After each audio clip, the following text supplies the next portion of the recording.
Good morning, good morning, good morning. I hope everybody's doing well. I'm telling you, even though I got my hair cut, it is still looking like I need something. I need a little clip, slip, scissor, go snip, snip, snip, snip, snip.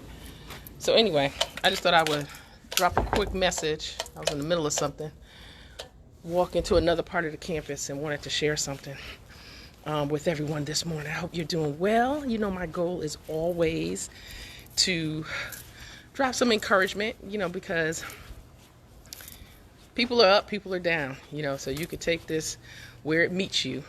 And ain't nobody got time to be fighting with nobody on social media about all this stuff. But I just wanted to just reminder, during my quiet time this morning, I just, it came to me that, we're always watching the forecast. So we're watching the forecast, and each day, like every day, I go the night before to see what the weather is going to be the next day. So I go to see what the weather is going to be the next way, and then I look at for the whole week. Now, when you look at the weather, the forecast for the whole week, like, it helps you to plan. So if you know that today is going to be sunny, you're excited. It kind of changes your mood. Good morning. It changes your mood. And then when it's raining, you have to prepare. It's just like, oh my God, I got to have my boots or umbrella, or you go fewer places because you just don't want to deal with the hassle of the rain. But here's the thing. That's why it's called a forecast. It's looking forward. It's a foreshadow of what, is to come. And I just want to just remind everyone, just as you look at the forecast, whether you go to the Weather Channel or your local news station, think about what you think about when you look at the forecast. So, when you're already in today is really not as important as the next day, and then as the next day.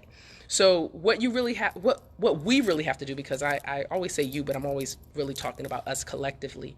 What we have to do is we have to know that no matter how overcast it is right now, we have to know that the sun is going to shine. The sun will prevail, the S-O-N and the S-U-N.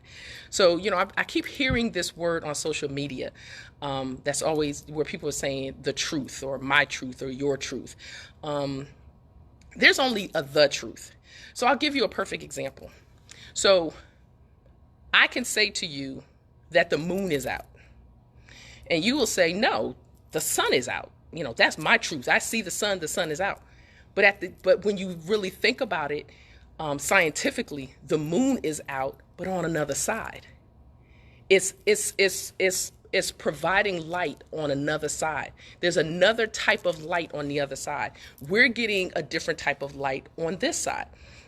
So when we talk about your truth, my truth, like, there's the truth. The sky is blue.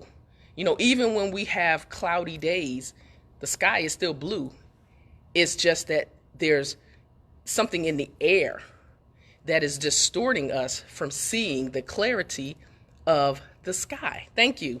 So what I'm trying to convey is really so hard to convey without this being very long. What I really want to try to convey is, what's your forecast? You have to look ahead. Don't stay in the today moment. Don't stay in the now moment. I know it says be in the present. We are in the present, but your mind has to focus on what you're going to do with the next. There's the next. Because if you're not focused, when you think about forecast, I was talking to somebody who works for a finance company here in Charlotte, and they move a lot of people's money. Man, I'm around people that deal with a lot of money.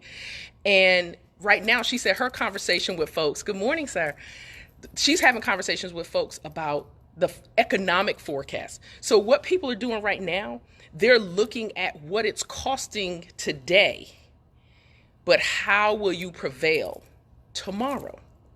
So there's a cost we're having to pay today, whether we're home, or unfortunately there are businesses that are shut down or minimized and people are without jobs. There's a forecast even in today. So how are you looking at the next day? How are you looking at next week?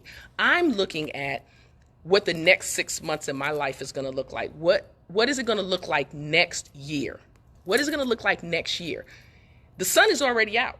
I'm already up. I'm already dressed. I'm already where I need to be.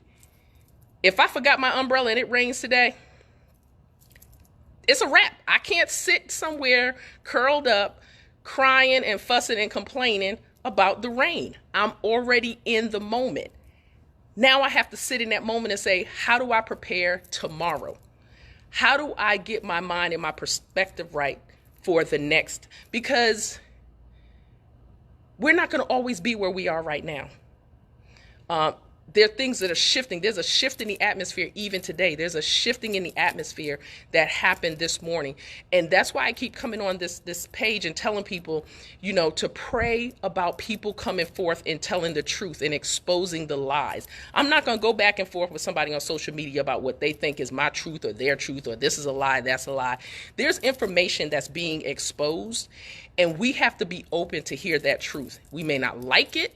It may seem jacked upness, but we have to accept those nuggets and make a decision based off of that. Like when I look at this whole thing with this doctor, the immunologist doctor, I'm not going to say his name, but y'all know who I'm talking about, the little guy that looks a little scary. He looks like Mr. Burns from The Simpsons.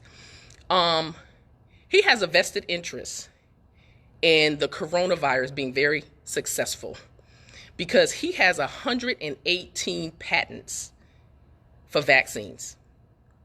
So, of course, anything that he informs us about is beneficial to him and everybody else that's playing this out. This is a chess game.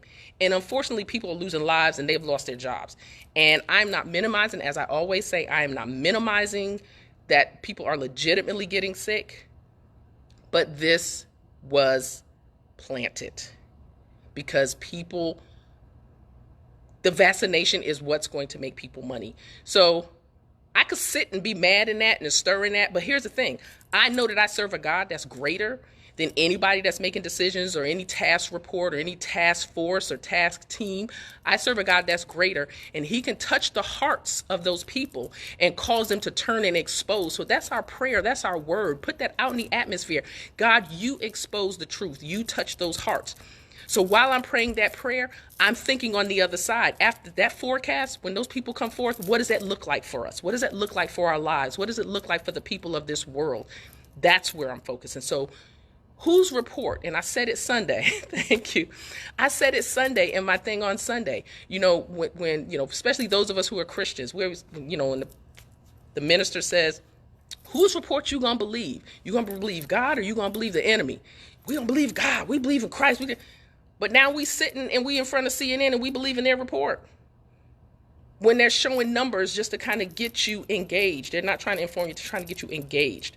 So I'm not going to rehash Sunday's live, but I just want you, what's the forecast in your life? What's the forecast in your future? What's the forecast for your family? What's the forecast for your business? What's the forecast as to how we show up in our communities after this is all over with? What is the forecast? Just like we look at the AccuWeather and the weather report, put your report up. The week of May 4th, this is my forecast. The week of May 11th, this is my forecast. Make your forecast. July 1st, this is my forecast. And you start believing that and seeing your forecast, you have something to look forward to. If you stay in the moment with how you feeling, and if it's not a feeling of good vibes, you're going to hurt yourself. You're not going to be ready when the shift. And I'm telling y'all, there was a shift today. There was a shift, and we're going to start seeing more stuff come up. So if your friends are sending you information, check it out. Pull the truth out that you know is the truth, and hold on to that, because God is going to start opening hearts, and he's going to start opening mouths. The thing about it is our minds have to be open. He can open hearts. He can open mouths. But if our minds are open to receive it, it don't do no good. It's no good. It's so interesting. Just like I heard Pastor Furtick say on Sunday, it was easier for God to get the Israelites, the children of Israel, out of Egypt and away from Pharaoh than it was for him to get Egypt and Pharaoh out of them. He just said, Pharaoh, let my people go. Gave him some consequences. Pharaoh's like, okay, I'll let the people go. But once the people left, well, why'd you bring us out here? We're here. You brought us out here to die. Well, now people are trying to give you a little bit of truth about what's happening and exposing people, and you calling them liars. What is that? God can use whoever he wants. He'll even use the president that we all talk trash about. He could use anybody he wants. So don't close your minds to how information is going to come. So what's your forecast? What's your forecast? And whose report are you going to believe? I'll check out everybody else, but who am I going to believe? I believe what's in here. And I'm telling y'all, there was a shift. So get your minds open. Start putting your audible voice out there and just, God, I thank you for revealing the truth. God, I thank you for exposing the truth. God, I thank you for those people who are in the midst of this that are feeling horrible about how people are dying. Like, put it out there. God can press on their heart and cause them to shift. There is a shift, but our minds have to be ready. Our minds have to be ready. And it's not a white, black thing. It's not a Republican, Democrat thing. It's a God thing. That's why he got us shut down now, because he's sick of that foolishness. He is sick of that foolishness. It's about him. It's about community. It's about family. And it's about what he's trying to build. But what are we as Christians going to do? I'm not giving no power to this whole situation. I'm not giving no power to it. I listen. Now, I'm going to tell y'all this funny. I do take my temperature every day. Take it every morning. And I take it every night when I get home from work. Take my clothes off. Put it in the wash machine. I believe in cross-contamination. Like, we can't get crazy. I believe in cross-contamination. I believe in all that. But I believe in something even higher than cross-contamination. And I believe that God is protecting those who are protecting him. Wow, that hit me right there. God is protecting those who are protecting him. We out here touting our mouths about everything else, and we're not giving him any credit. Did he allow it to happen? I accept that he allowed it to happen. But what are we going to do in it? It is always a test. God will never tempt us, but he'll test us. He'll test us. So what is this test? So I'm going to see who's really with me. I'm going to see all these people reading, carrying Bibles and going to churches and preaching to folks online and, doing this, that, and the other. And I got some great people in my life. I really do. And they are hearing God and they are speaking God. But there are people out here that's just doing it for form or fashion. And he's putting a test out there.